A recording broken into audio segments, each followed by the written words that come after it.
Hey guys, আসসালামু আলাইকুম। তারপর বলো কেমন আছো তোমরা?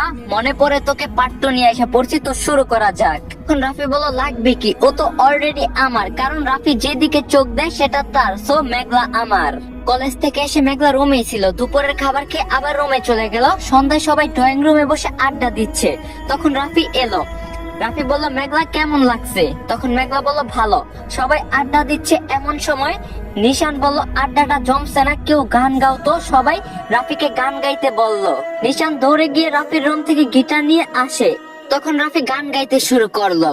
রাফি কাশি দিল, তার সাথে সাথে মেঘলা গান গাইতে শুরু করলো। গান গাওয়া শেষে সবাই হাত তালি দিল। তখন ফারজানা বলল তুই তো খুব ভালো গান গাইতে পারিস মেঘলা।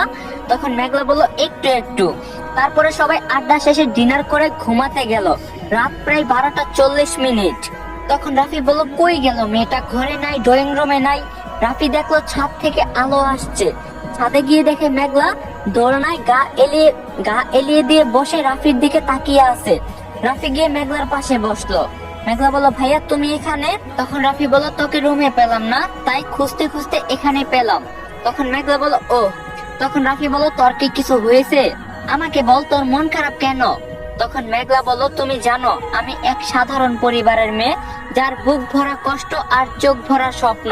আমি আমার বাবার একটা মাত্র মেয়ে। আমার ছোট ভাই আছে। আমার বাবা সবার সাথে কথা বলতে পছন্দ করে না, কিন্তু আমি তার বিপরীত। আমি মানুষের সাথে মিশতে পছন্দ করি। আমার বাবা আমাকে অনেক ভালোবাসে, এত ভালোবাসে আমাকে কারোর সাথে মেলামেশা করতে দেয় না, বন্ধু বানাতে দেয় না, কোথাও ঘুরতে যেতে দেয় না। আমার পরিবার আমাকে অবহেলা করা হয়, কারণ আমি মেয়ে। আমি এত বছর খাবো, আবার শ্বশুর বাড়িতে নিয়ে যাব, কিন্তু আমার ভাই তো তাদের সারা জীবন দেখবে। তাই আমার ভাই সবার কাছে ভালো। আমার বাবা এক সময় আমাকে অনেক ভালোবাসতো, কিন্তু এখন বাসে কিনা জানি না। যদি বাসতো তাহলে কোনো বাবা তার মেয়েকে কুকুরের সঙ্গে তুলনা করতো না।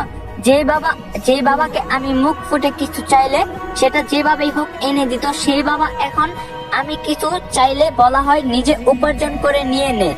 এমনকি তারা আমাকে নিজেদের পাপ মনে করে। আমি আমার গর্ভধারণী মায়ের মুখে শুনেছি আমি মরে গেলে সে বেঁচে যায়। ছোট ভাইটাও বলে তোর মতো বোন আমার দরকার নেই। এত অপবাদ নিয়ে কখনো মুখ ফুটে কিছু বলেনি। হাসি দিয়ে উড়িয়ে দিয়েছি। আমি ভাতের প্লেট সামনে নিয়ে কান্না করছি। ভাত খাই তখন এমন লাগে মুখে ভাত গুলো না পারি গিলতে, না পারি ফেলতে। এত সব মেনে নিয়ে তাদের সাথে তাদের মতো করে চলতে চাইতাম, কিন্তু পারিনি। আমার পরীক্ষার রেজাল্ট বের হয়, এক বিষয়ে ফেল করলে তারা জানায়, তাই বলে বকাবকি করে। তাই রাগ করে বাসা থেকে বের হয়ে আসি। তারপর তোমাদের সাথে পরিচয়। আমি তো বেশি কিছু চাই না, শুধু তাদের ভালোবাসা চেয়েছি। এটা আমার অপরাধ। এটা বলে মেঘলা হাউমাউ করে কেঁদে দিল। রাফি পরম যত্নে মেঘলাকে জড়িয়ে ধরলো। মেঘলার কান্না করছে, এত দিনের জমানো কষ্ট আজ চোখে পানি হয়ে ঝরে পড়ছে। মেঘলা কান্না করতে করতে ঘুমিয়ে পড়ছে রাফির বুকে। রাফি বলল এইটুকু একটা মেয়ে এত কষ্ট কিভাবে লুকিয়ে রাখলো? হ্যালো বন্ধুরা, আজ আমি আপনাদের জানাবো বিটজেলি অ্যাপ সম্পর্কে, যেটা বাংলাদেশে এখন খুবই জনপ্রিয় এবং বিশ্বাসযোগ্য একটি অনলাইন গেমিং অ্যাপ। এই অ্যাপের ব্র্যান্ড অ্যাম্বাসেডর হিসেবে আছেন বিখ্যাত অভিনেত্রী সানি লিওন। বিটজেলিতে রেজিস্ট্রেশন করলেই আপনি পাচ্ছেন জিলিতে 20টি স্পেন্ড ফ্রি। প্রতি রেফারে পাবেন 1000 টাকা আনলিমিটেড। ফেসবুক রিভিউ দিলে পাবেন 150 টাকা একদম ফ্রি। আর আপনার জন্মদিনে রয়েছে 5000 টাকা বোনাস। প্রথম ডিপোজিটে বিটজেলি দিচ্ছে 200% বোনাস এবং প্রতি ডিপোজিটে পাবেন 3% অতিরিক্ত বোনাস। জিলিতে গেম খেলে আপনিও জিততে পারেন আইফোন 16 প্রো ম্যাক্স। এখানে আপনার জেতা টাকা খুবই সহজে তুলতে পারবেন বিকাশ, নগদ, রকেট উপায় বা ব্যাংকের মাধ্যমে। সুতরাং দেরি না করে আমার পিন করা কমেন্ট থেকে বিটজেলি অ্যাপ রেজিস্ট্রেশন করুন এবং অসংখ্য বোনাস নিয়ে উপার্জনের যাত্রা শুরু করুন। এতদিন আমি তোকে আর কষ্ট পেতে দিব না, ভালোবাসি, অনেক ভালোবাসি। রাফি মেঘলাকে রুমে শুয়ে দিয়ে আসলো। পরের দিন সকালে ছেলেরা সবাই বাসায়, কারণ ভার্সিটিতে অনুষ্ঠান আছে। তার পরিকল্পনা করবে রাফি, আশিক, নাবিল, নিশান, নীল, রকি সবাই ড্রয়িং রুমে। হঠাৎ নীলের চোখ পড়ে সিঁড়ি দিয়ে মেঘলা নামছে। নীল রাফিকে ইশারা করলো। রাফি তাকিয়ে দেখলো মেঘলা শাড়ি পরছে, চুল ছাড়া কোমর পর্যন্ত, চোখে কাজল, ঠোঁটে হালকা লিপস্টিক। আজ অসম্ভব সুন্দর লাগছে মেঘলাকে। মেঘলা রাফির কাছে আসতেই নাবিল রাফির পেটে থাপ্পড় মেরে বলে রাফি দেখ তো কেমন হয়েছে। রাফি বলল ভালো। সবাই একসাথে হেসে উঠলো। মেঘলা চলে গেল কিচেনে। সবাই অবাক, মেঘলা শাড়ি পরছে তাই। মারিয়াম বলল মাম্মাম তুমি শাড়ি পরছো যে? তখন মেঘলা বলল আজ আমার জন্মদিন। মারিয়াম বলল সত্যি শুভ জন্মদিন মামনি। তখন মেঘলা বলল ধন্যবাদ মাম্মি। তখন মারিয়াম বলল তোমার শাড়ি পরা হয়নি। তখন মেঘলা বলল আমি তো ঠিকভাবে পরতে পারি না। তখন মারিয়াম বলল আমি ঠিক করে দিচ্ছি। তখন মেঘলা বলল আমার ক্ষুধা লাগছে। তখন মারিয়াম বলল তুমি টেবিলে গিয়ে বসো, আমি নাস্তা দিচ্ছি। টেবিলে বসলো। ফারজানা মেঘলাকে খাবার দিতে দিতে বলল, ফারজানা বলল আজ তোর কততম জন্মদিন? তখন মেঘলা বলল আজ আমার 17তম জন্মদিন। ফারজানা মেঘলাকে খাবার দিয়ে ঘরে গিয়ে একটা বক্স নিয়ে এসে মেঘলাকে দিল। তখন মেঘলা বলল এটা কি? তখন ফারজানা বলল খুলে দেখ, এটা তোর জন্মদিনের উপহার।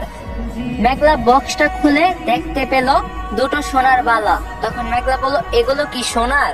ফারজানা বলল হ্যাঁ। আশিক এসে বলল, আশিক বলল তুমি টের পেলে কবে মা? তখন ফারজানা বলল আমার ছেলে কেমন তা আমি জানি না। তখন আশিক বলল মেঘলা তুই জানিস এই বালা দুইটা কার? তখন মেঘলা বলল কার? তখন আশিক বলল এগুলো আমার ভাইয়ের বউয়ের বালা। তখন মেঘলা বলল তাহলে এগুলো আমাকে কেন দিল মামি? তখন ফারজানা বলল তুই এখনো কিছু বুঝিসনি? তখন মেঘলা বলল না। তখন ফারজানা বলল আচ্ছা শোন, তাহলে এগুলো রাফি ওর বউয়ের জন্য কিনে রেখেছে।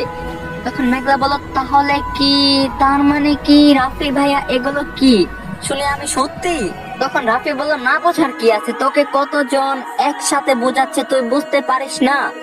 মেঘলা টেবিল থেকে উঠে নিজের রুমে চলে গেল। মেঘলার পিছু করলো, গিয়ে দেখে মেঘলা খাটের উপর হয়ে কান্না করছে। রাফি মেঘলাকে উঠতে বলল। মেঘলা উঠে বসলো, মাথা নিচু করে আছে।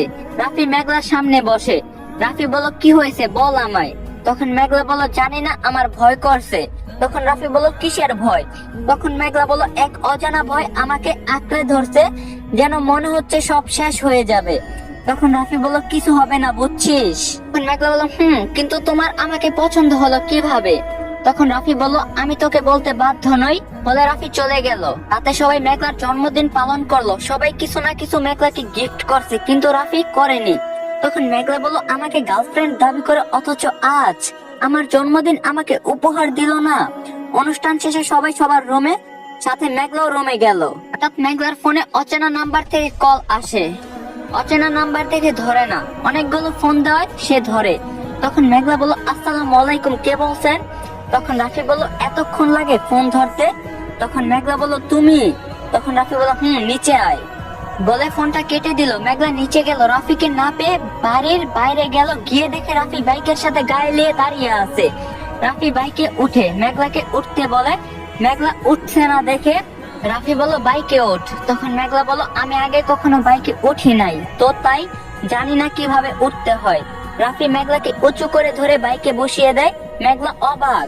তখন রাফি বলল তুই কি কিছু খাস না? তোর ওয়েট এত কম কেন? তখন মেঘলা বলল খাই তো। তখন রাফি বলল ভালো করে ধর, না হলে পড়ে যাবে। মেঘলা রাফিকে জড়িয়ে ধরলো। মেঘলা একটু অস্থিরতা ফিল করছে। আগে কোনো ছেলেকে এভাবে জড়িয়ে ধরেনি আজ পর্যন্ত, কোনো ছেলের দিকে চোখ তুলে তাকায়নি। রাফি মেঘলাকে নিয়ে একটা জায়গায় আসলো। জায়গাটা অনেক সুন্দর করে সাজিয়েছে, চারদিকে মোমবাতি দিয়ে সাজানো। রাফি মেঘলাকে নিয়ে একটা টেবিলে বসলো। সেখানে একটি কেক ছিল। রাফি মেঘলাকে কেকটা কাটতে বলল। মেঘলা কেকটা কাটলো, রাফিকে খাইয়ে দিল। তখন রাফি বলল চোখ বন্ধ কর। মেঘলা চোখ বন্ধ করলো। রাফি পকেট থেকে একটা চেন বের করে মেঘলাকে পরিয়ে দিল। তখন মেঘলা বলল ওয়াও, অনেক সুন্দর তো চেনটা, বেশি সুন্দর রকেটটা। তখন রাফি বলল চল ফানুস ওড়াই। তারপর দুজনেই ফানুস ওড়ালো। মেঘলা ফানুস দেখছে। তখন রাফি বলল আমার ভালোবাসা দিয়ে গর্ব তোমায় ওগো নন্দিনী, তুমি ভালোবাসা দিয়ে ভরে দিও এই হৃদয়খানি। মেঘলা শুনে অবাক। তখন মেঘলা বলল আচ্ছা তোমাকে সবাই ভয় পায় কেন? তখন রাফি বলল আমি কি জানি। তখন মেঘলা বলল আচ্ছা আমি যদি কখনো হারিয়ে যাই? তখন রাফি বলল তুই হারিয়ে গেলে তোকে পৃথিবীর যে প্রান্তে তুই থাকবি সেখান থেকে খুঁজে আনবো। মেঘলাকে জড়িয়ে ধরে বলল। তখন মেঘলা বলল কি করছো, কেউ দেখে ফেলবে তো। তখন রাফি বলল দেখুক তাতে আমার কি। তারা কিছু মুহূর্ত সেখানে কাটালো, তারপর বাইকে উঠলো। কিছুক্ষণ পর রাফি বুঝতে পারলো মেঘলা ঘুমিয়ে পড়ছে, তাই সে মেঘলার ওড়না নিয়ে তাকে আর মেঘলাকে বেঁধে নিল, না হলে পড়ে যাবে। তাই বাড়ি গিয়ে রাফি মেঘলাকে তার রুমে শুইয়ে দিল। সকালে মেঘলা নাস্তা করে নিল। বিকালে তাদের ফ্লাইট, তারা চলে যাবে আমেরিকা। মেঘলা রুমে এসে কল দিল। তখন রাফি বলল বল। তখন মেঘলা বলল কই তুমি? তখন রাফি বলল একটু বাইরে আসি, কাজ করছি। তখন মেঘলা বলল আসবে কখন? রাফি বলল রাতে। কেন, তোর কিছু লাগবে? তখন মেঘলা বলল না, আমার কিছু লাগবে না। কল কেটে যায়। মেঘলার ফোনের টাকা শেষ। দুপুরে খেয়ে মেঘলা, মারিয়ম, হুমায়ুন বেরিয়ে পড়ে বিমানবন্দরে যাওয়ার জন্য, কিন্তু মাঝপথে বড় একটা ট্রাক এসে ধাক্কা দেয় মেঘলাদের গাড়িতে। মেঘলা ছিটকে বাইরে পড়ে যায়, কিন্তু ভেতরে তার মাম্মি পাপা রয়ে যায়। দিনে আগুন ধরে গাড়িটা ব্লাস্ট হয়। মেঘলা নিজ চোখে এই দৃশ্য দেখে জ্ঞান হারায়। আশেপাশের লোক 99-এ কল দেয়, অ্যাম্বুলেন্স আসে। সবাইকে নিউজ ফিডে এই খবর ছড়িয়ে যায়। সেই খবর দেখছিল চায়ের দোকানে বসে রাফি। তাড়াতাড়ি হসপিটালে যায় আর পরিবারের সবাইকে ফোন করে আসতে বলে দেয়। না যায় যে ড্রাইভার নেশা করে গাড়ি চালাচ্ছিলেন, তাই তাকে পুলিশের হেফাজতে নেওয়া হয়। এদিকে মেঘলা বেঁচে গেলেও মারিয়াম আর হুমায়রা বেঁচে ফিরতে পারেনি। মেঘলার জ্ঞান ফিরলে সে কেবিন থেকে বের হতে চায়, সে তার মাম্মি পাপাকে দেখবে। তখন নার্স বলল ম্যাম আপনি অসুস্থ, আপনি বেড থেকে উঠতে পারবেন না। মেঘলার কথা না শুনে জোর করে বের হয়ে যায়। কেবিনের বাইরে কিছুটা দূরে সবাই দুইটা মৃতদেহের সামনে কান্না করছে। মেঘলা দৌড়ে রাফিকে ধরে ফেলে, কাছে যেতে দেয় না, কারণ তারা দুজন খুব বাজে ভাবে পড়ে গেছে। তখন মেঘলা বলল ছাড়ো, আমাকে যেতে দাও না মাম্মি পাপার কাছে, ওদের উঠতে বলো না। ওই ভাইয়া উঠতে বলো না, মাম্মি পাপা ওঠো না, তোমরা তোমরা তোমরা আমাকে ছেড়ে যেতে পারো না, আমি তো তোমাদের নিজের বাবা মায়ের থেকে কম মনে করিনি, ওঠো না। মেঘলা কেঁদে যাচ্ছে। রাফি বলো দেখ এভাবে ভেঙে পড়লে চলবে না, শান্ত হ। মেঘলা কান্না করতে করতে সেন্স হারায়। রাফি দেরি না করে লাশ দাফন দেওয়ার জন্য সব রেডি করে। মাগরিবের নামাজ শেষে তাদের জানাজা শেষ হয়। মেঘলার জ্ঞান ফেরেনি। ধরি বাড়ির আজ যেন প্রাণ নেই, কোনো শব্দ নেই আজ এই বাড়িতে। গাইস আজকের পার্টটা এখানে এন্ড করলাম। পার্ট 2 কেমন লাগছে অবভিয়াসলি কমেন্টে জানাবেন, আর পার্ট 3 চান কিনা এটাও কমেন্টে জানাবেন। ভিডিও লাইক টার্গেট দিয়ে গেলাম 3 কে, যদি one day video like complete করে দিতে পারেন তাহলে কালকে পার্ট 3 পেয়ে যাবেন। তো দেখা হবে পার্ট 3 তে। সবাই ভালো থাকেন, সুস্থ থাকেন, আল্লাহ হাফেজ।